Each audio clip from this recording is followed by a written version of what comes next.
limited citizen participation. Is about lack of inclusive participation in decision-making for sustainable cities. An interesting example here is the city of Nantes, the greenest city in France, with a very extensive networks of parks and greenways, bike lanes, river lanes for the public to enjoy those spaces.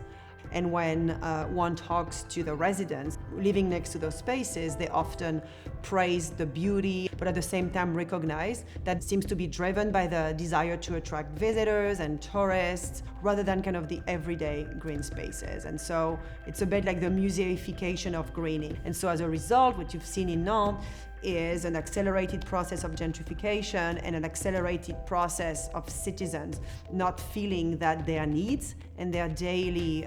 experiences and uses of the city have been used for the planning of these green spaces. An interesting counterexample here would be the case of Copenhagen, with a pretty famous park called Superkillen in the neighborhood of Nørrebro, which is a neighborhood with more than 90 nationalities of residents who have been quite well associated to the design of this park, and was done in a way where the design process was meant to bring different cultural elements from the countries in which those residents were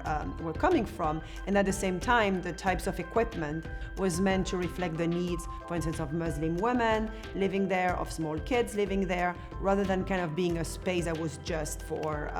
visitors. It's kind of a nice counterpoint to how green planning could be more exclusive and more kind of top-down.